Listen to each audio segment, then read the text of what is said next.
Start.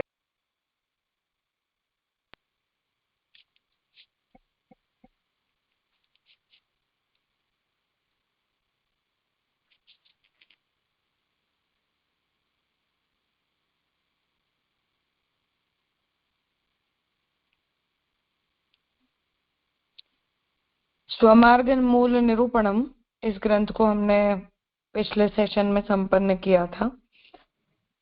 अब यहाँ ठाकुर जी के प्राकट्य के विषय में जो निरूपण किया, उस विषय में जो संशय उपस्थित होते हैं उनका निराकरण करने के लिए अब आगे का ग्रंथ मूल रूप संशय निराकरणम इस टाइटल से आ रहा है। सदा श्रुतीनां कृपया मूल रूप प्रदर्शकः रसात्मक स्वरूपात्मा गोपी जन समन्वितः तथा भूत व्रज श्रीमद् गोवर्धन विलास कृत यथा यज्ञसुतान् सर्वान् कृपया कौसलेन्द्रतः अनुगृह्य स्वरूपात्म भक्तावेशं विधाय च तदा तद्रूपतापत्तिः मूल लीला परायणः यथा वा पूर्वरूपेऽपि स्वयमाविश्य सर्वतः मूलरूपेण कृतवान् लीला तद्वत् स्वयं हरिः तथा श्रुतिषु सर्वासु भावात्मा स्वीय रूपतां सम्पाद्य मूलरूपेण रमते तादृशीषु वै आश्रयत्वं तथा भावे प्रभोस्तत्र तथात्र हि उभयोर्भावरूपत्वं मंतव्यं ब्रह्मवादिभिः। श्रुति रूप गोपीजनों की कृपा के द्वारा श्री ठाकुर जी अपना मूल रूप दिखाते हैं। जो बात हमने पिछले ग्रंथ में देखी कि व्रजभक्तों के द्वारा भावित व्रजभक्तों के द्वारा भावित जो प्रभु का रूप है, वही आंतर्भावित रूप बाह्य रूप के रूप में प्रकट होता है।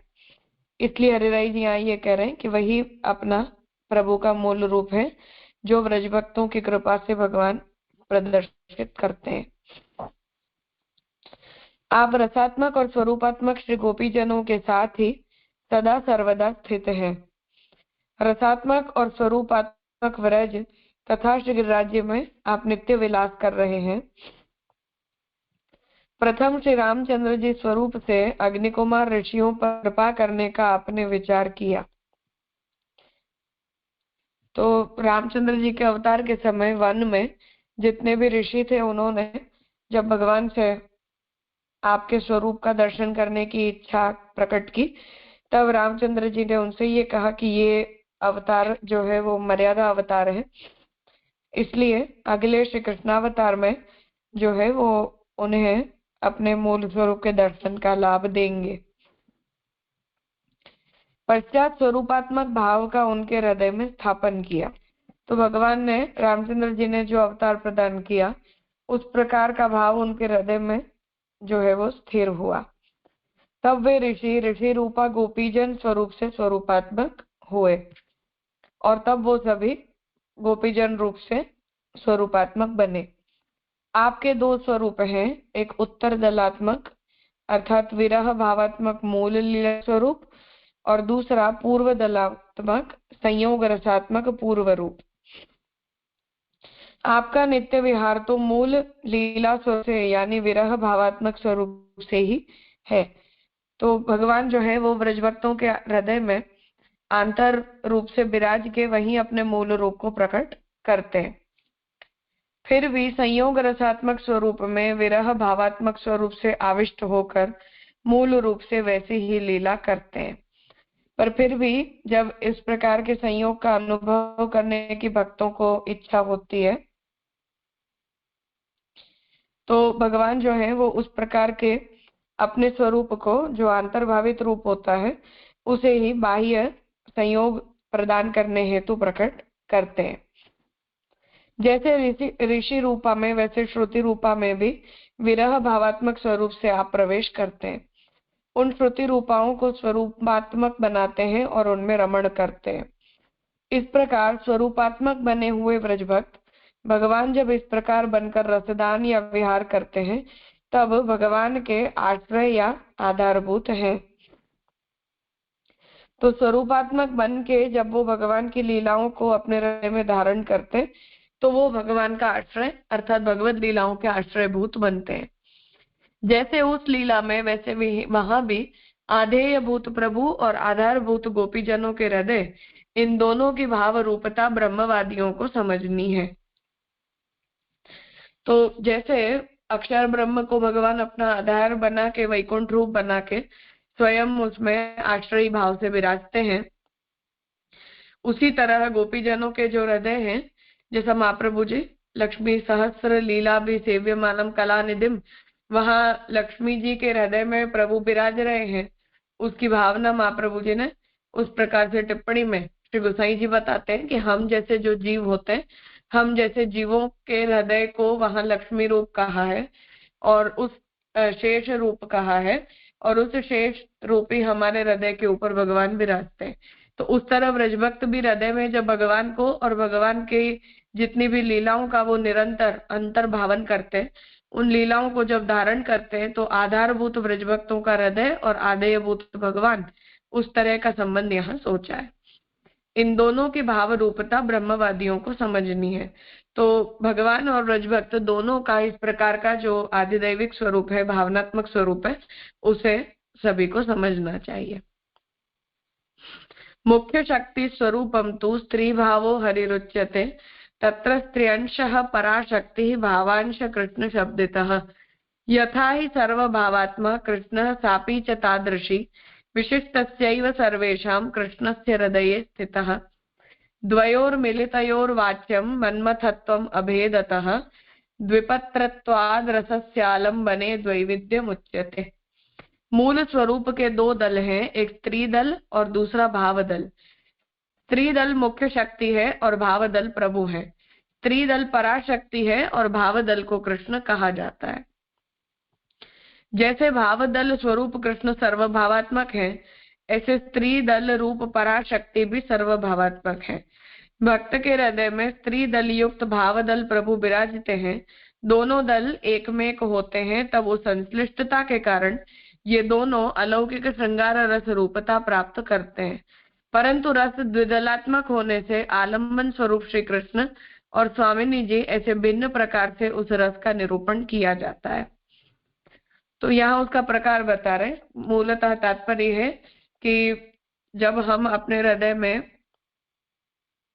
भगवान के उस प्रकार के भाव को धारण करते हैं, ब्रजभक्तों के भाव को धारण करते हैं, तब उन ब्रजभक्तों के भावों को धारण करने से हमारे हृदय के अंदर भगवान जो उन ब्रजभक्तों के हृदय में विराजते हैं, वो हमारे हृदय में प्रकट होते हैं।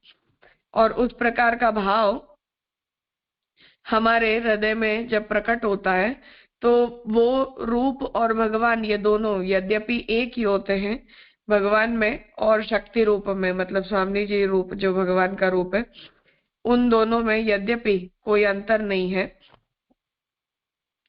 फिर भी भगवान जो है वो जब हमारे हृदय में विराजते हैं, उस समय भगवान के साथ भगवान की जो शक्ति रूप है वो सारी भी हमारे हृदय में प्रकट होती हैं, और उन शक्ति रूपों के सानिध्य से ही हमारे अंदर भगवान की भक्ति करने का सामर्थ्य और अधिकार आता है।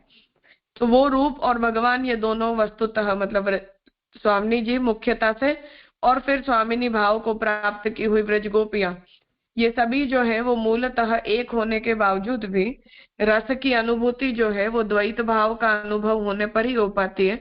अद्वैत की सिद्धि हो जाने पर रसानुभूति रह नहीं जाती, इसलिए वो हमारे हृदय में दो होने के बावजूद भी एक रूप से स्थित रहते हैं, और उस एक रूप से हमें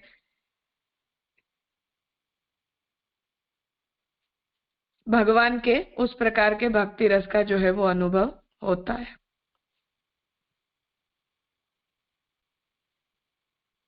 कुछ पूछना है? सॉरी, एक श्लोक कर लेते हैं फिर। एवं ही संशयः सर्वश्चेतव्यः प्रभु संश्रितैः विशिष्टे गोकुलाधीश रूपे सर्वत्र सर्वथा। इस प्रकार प्रभु शरणागत भगवदियों को सर्वत्र सर्वथा स्वामी जी सहित विराजमान श्री गोकुलाधीश स्वरूप में होने वाले सर्व संदेहों को दूर करना चाहिए।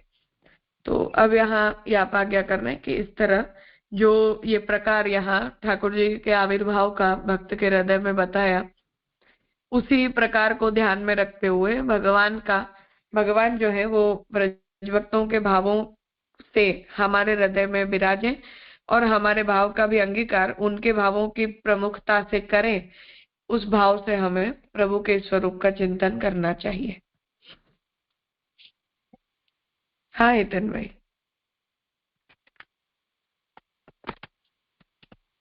हाँ प्रणाम राजा। यहाँ जो अगले श्लोक में बात आई ना, 6 श्लोक तक आपने जो पहले किया ना, उसमें कि ये जो इनका स्वरूपात्मक हो जाता है ब्रज भक्तों का, आपका रसात्मक और स्वरूपात्मक श्री गोपीजनों के साथ ही सदा सर्वदा स्थित है। और ऋषि रूपा गोपीजन स्वरूप से स्वरूपात्मक हुए, तो स्वरूप से स्वरूपात्मक हुए तो कैसे समझना? जैसे अपन यमुना जी के बारे में कहे कि भगवत सम है, आपका और ठाकुर जी का स्वरूप समान है, फिर भी आप नित्य पल पल ठाकुर जी की सेवा कर रहे। इस तरह स्वरूपात्मक यानी टोटल भगवदात्मक या ऋषि रूपा का और गोपीजनों का स्वरूपात्मक हुआ, वो एग्जैक्टली कैसे समझना राजा? अर्थात कि हरिराय जी के हिसाब से जब ब्रजभक्तों के द्वारा अंतर्भावित जो रूप है वही कृष्ण के रूप में प्रकट हो रहा है, मतलब प्रकट रूप में, तो जो अंतर्भावित रूप को आश्रय प्रदान करने वाले भक्त हैं, जैसा हमने अभी भक्ति रस की ओर टीका के अंदर देखा था। हाँ, कि प्रेमी जो होता है वो आसक्ति ब्रह्म न्याय से जब प्रेम के स्वरूप का आविर्भाव करता है, तो वैसे प्रेमी जो होता है वो प्रेम को प्रकट करने के लिए आलम्बन बनता है, परंतु विप्रयोग की जो स्थिति होती है उस स्थिति में जो प्रेम है वो प्रेमी को प्रकट करने का साधन बनता है। तो उस दृष्टि से ये कह रहे कि इस स्थिति में भगवान की मुख्यता नहीं रह जाती है, ब्रज भक्तों के भाव की मुख्यता हो जाती है, क्योंकि भगवान का जो रूप प्रकट हो रहा है वो ब्रज भक्तों के भावों के आश्रित रूप है। इसलिए धर्मी धर्म का रिवर्सल जैसे आपने बताया था वैसे। हाँ, तो यहाँ हाँ जो जी। भगवान जो रूप धारण कर रहे हैं वो स्वेच्छया प्रकटित रूप की कैटेगरी में नहीं जा रहा है, परंतु ब्रजभक्तों के द्वारा भावित जो रूप है वो प्रकट हो रहा है। इसलिए वो ब्रजभक्तों की जो उसमें चॉइस है या उनका जो भाव है उसका प्राबल्य है, और भगवत इच्छा का जो है वो वहाँ नैर्बल्य है कंपैरेटिवली। इसलिए ब्रजभक्तों के भावों की मुख्यता के कारण दोनों के अंदर एक रूपता का विचार है, यद्यपि उसमें भाव जो है वो बिगर सर्कल है और ठाकुर जी का स्वरूप है वो इनर सर्कल। जी राजा, क्लियर हुआ राजा। और ये जो दूसरे आगे ये बात आई कि सॉरी कि आलम्बन स्वरूप श्री ठाकुर जी और श्री स्वामी जैसे भिन्न प्रकार से उस रस का निरूपण किया जाता है, यद्यपि रस द्विदलात्मक है। तो इसे कैसे समझना? यानी एक रूप हो जाएगा, क्योंकि ऊपर शक्ति और शक्तिमान जैसी बात समझा मैं। और स्वामी जी स्त्री दल मुख्य शक्ति है और भाव दल प्रभु है, शक्तिमान यानी इन डिफरेंट वर्ड्स। और यहाँ करे कि रस तो द्विदलात्मक बताया और फिर आगे अर्थात आलम्बन स्वरूप। वैसे हाँ, वैसे वो द्विदलात्मक है, दो है, पर वो दो केवल इसलिए हैं क्योंकि रसानुभूति के अंदर द्वैत की आवश्यकता है, अन्यथा वो एक है। हाँ एग्जैक्टली, ठीक हाँ, है। तो माने स्वरूपतः ठाकुर, एक है। हमें ठाकुर जी स्वामी जी स्वरूप उस तरह एक ही समझना, हाँ पर रसानुभूति के लिए द्वैत की जो आंशिक आवश्यकता है। हाँ, बस बिल्कुल। जी प्रणाम। इसमें जैसे हम भी अपने घर में जब ठाकुर जी का स्वरूप सेवा के लिए पधरा के आते हैं, उसमें भक्त की इच्छा जो है वो ज्यादा होती है या भगवान की इच्छा? तो वहां वो जी स्वेच्छा या प्रकटित रूप नहीं है, अन्यथा करेक्ट। तो स्वयंभू की तरह भगवान हम मिल जाते कि इस रूप की सेवा करो, पर उसमें भगवान ऐसा नहीं करके हम जैसा चाहते हैं, अब ये हम हमारी भावना के अनुरूप स्वरूप को या तो पधरा कर लाते हैं, या मानो कोई शिल्पी है तो उससे जैसे अभी रामचंद्र जी के स्वरूप बनवाए गए उस तरह हम बनवाए कि हाँ इस तरह के हमें नेत्र चाहिए, उस तरह का हमें श्रेयंग चाहिए, इस तरह के केश चाहिए। तो ऐसे जब हम अपनी रुचि, अपनी इच्छा को प्रकट कर रहे हैं और उस तरह से भगवत स्वरूप को सिद्ध करवा रहे हैं, तो हमारा भाव ही स्वरूप बन गया, ऐसा ही तो हमें कहना पड़ेगा। हाँ हाँ, सच्ची बात है, सच्ची बात है। चलो, हाँ, सुंदर है। उसी तरह कह रहे हैं कि वो ब्रज भक्तों का जो इंटरनल भाव है, बस वो ही ठाकुर जी बन गए। तो वो भाव प्राधान्य है, स्वरूप की गौणता है। सच्ची बात। हम्म। जी सर, अति स्पष्ट।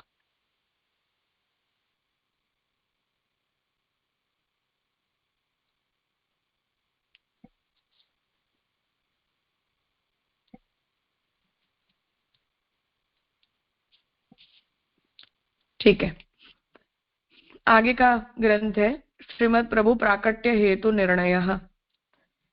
अब इसी बात को आगे बढ़ा रहे कि प्रभु के प्राकट्य के हेतु का निर्णय यहाँ कर रहे हैं।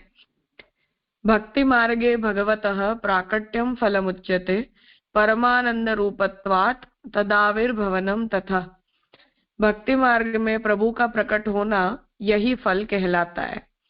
प्रभु परमानंद रूप होने से और आनंद यही परम फल होने से प्रभु का प्रकट होना फल रूप है।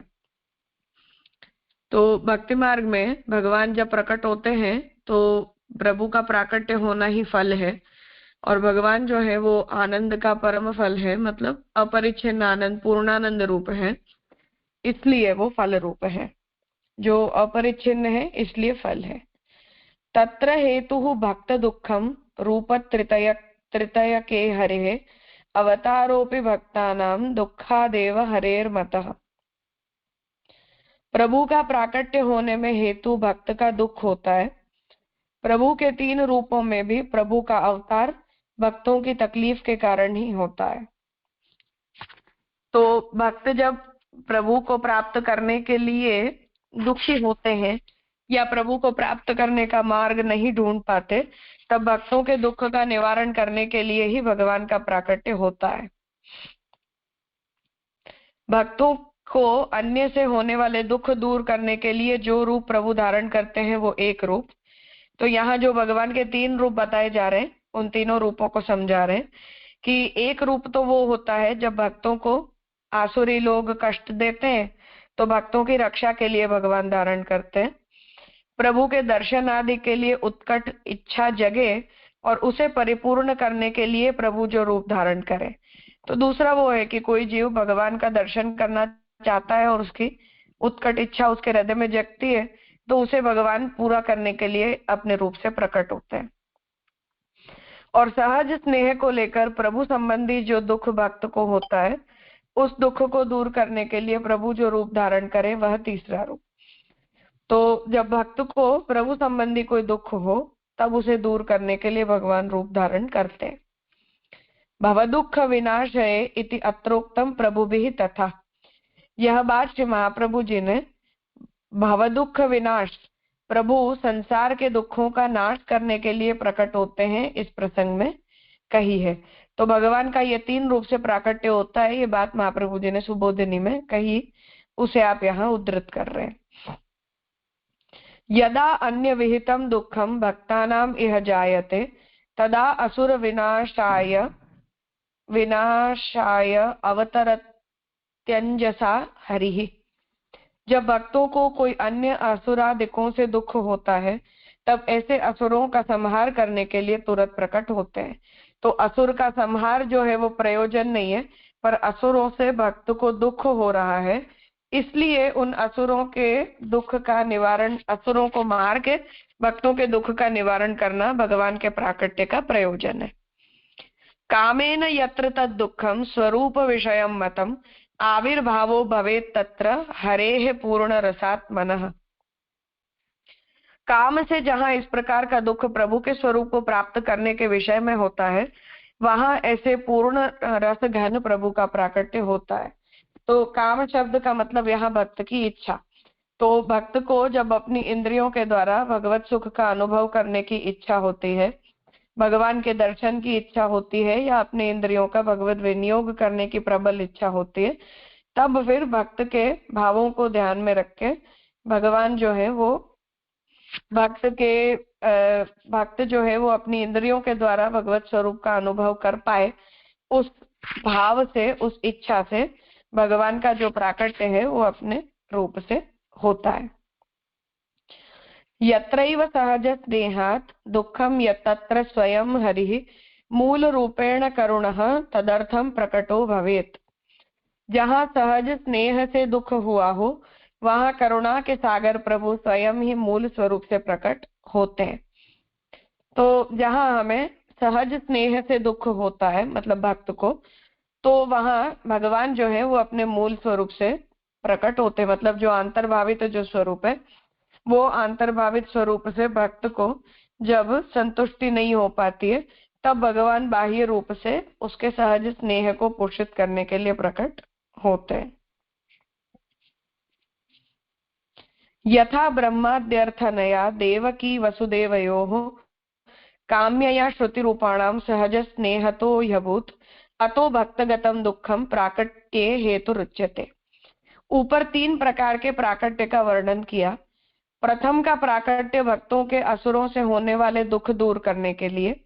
तो भगवान का जो कृष्णावतार हुआ, वहां भगवान ने ये तीनों ही प्रयोजनों से अवतार ग्रहण किया। उसकी संगतियां बता रहे कि पहला तो प्राकट्य भक्तों का असुरों से होने वाले दुख को दूर करने के लिए हुआ।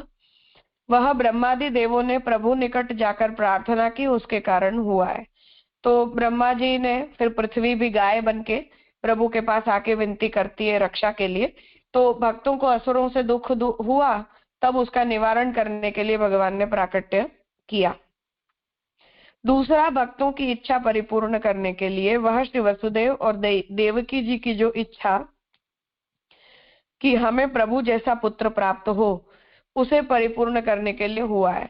तो दूसरा रीजन जो है वो ये था कि भगवान को जो है वो प्राप्त करने की इच्छा जब वसुदेव जी और देवकी जी को हुई, तो वो दोनों आपके भक्त हैं, इसलिए आपके उन दोनों ही भक्तों की इच्छा को पूरी करने के लिए भगवान का प्राकट्य हुआ। तीसरा, श्रुति रूपाओं के सहज स्नेह के कारण जो हुआ वह प्राकट्य। और तीसरा कि श्रुति रूप जो व्रज भक्त हैं, उनके अंतर्भावित रूप का बहिर्प्राकट्य हुआ। इस प्रकार प्रभु प्राकट्य में 3 कारण हैं। भक्त को होने वाला दैहिक दुख, भक्त को होने वाला मानसिक दुख, भक्त को होने वाला स्नेहज दुख। 2 प्रकार के दुखों में जीव को अपने सुख का विचार है, और तीसरे प्रकार के दुख में जीव को प्रभु के सुख का विचार है। तो जो स्नेहज है उसका प्रकार यह बता रहे हैं कि भक्त जो है वो इस बात को सोचता है कि हम अगर भगवान का संयोग प्राप्त नहीं करेंगे तो उससे भगवान को भी दुख होगा, क्योंकि वो भी भक्त के आसपास होना चाहते हैं, भक्त को खुश देखना चाहते हैं, प्रसन्न देखना चाहते हैं। इसलिए वो तृतीय हेतु जो स्नेहज दुख है, वो भगवान के लिए जो है वो ज्यादा दुख रूप है।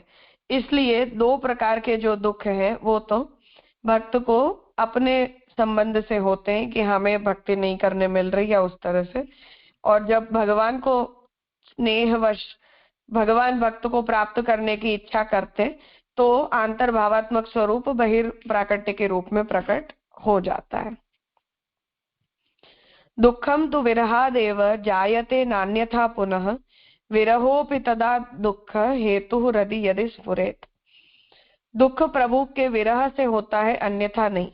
विरह भी दुख के कारण रूप तभी होता है जब उसकी स्फूर्ति हृदय में हो। हृदय में विरह व्याप्त न हो जाए, वहां तक दुख का अनुभव नहीं होता। अनवतार दशा में तो विरह जीव मात्र को है, परंतु उस विरह का दुख किस जीव को है? तो जो भगवान है, तो वो भगवान का जो प्राकट्य है वो केवल भक्त की विप्रयोग की दशा को निवृत्त करने के लिए होता है। इसलिए भगवान जब भक्त के लिए प्रकट होते हैं तो भक्त के लिए प्रकट होकर भगवान उस विरह दुख की निवृत्ति जीव के लिए करवाते हैं, और उस प्रकार के विरह दुख की जो निवृत्ति है वो भगवान अपनी इच्छा से जीव हेतु करवा लेते हैं, और उसी दुख को निवृत्त करने के लिए भगवान का प्राकट्य मूलतः होता है। ये प्रयोजन यहाँ बताया।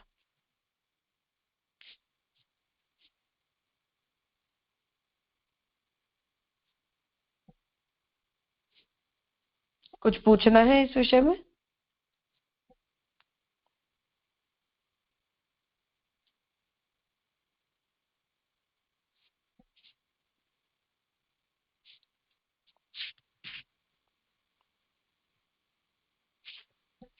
हाँ प्रणव भाई।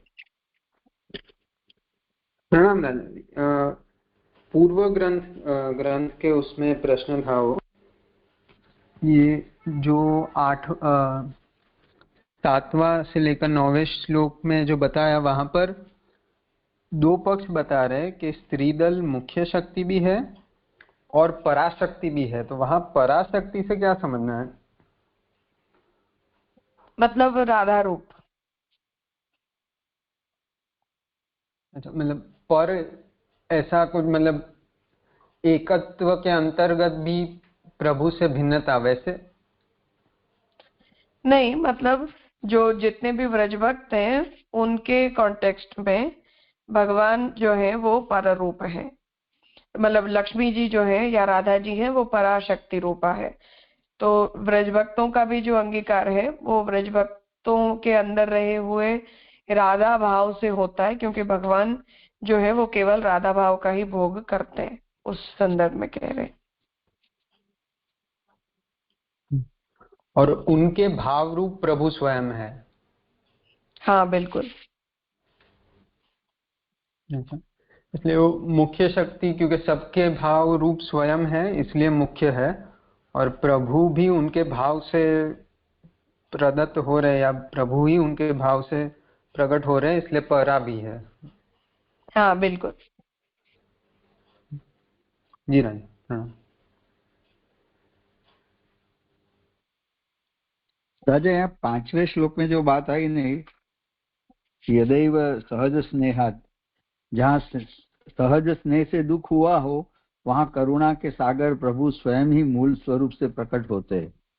यानी हृदय महाप्रभु ये कहना चाहते हैं कि सहज स्नेह तो मानसी जैसा, या तो फिर भाव की सिद्धि, और उस वक्त फलावस्था की फलावस्था, और तब ठाकुर जी मूल स्वरूप से प्रकट होते हैं। तो जो हरिराय जी के जो मान्यता यानी निरावरण और सावरण स्वरूप की है, वही संदर्भ में समझना नहीं राजा। हाँ हाँ बिल्कुल। हाँ जी। हम्म,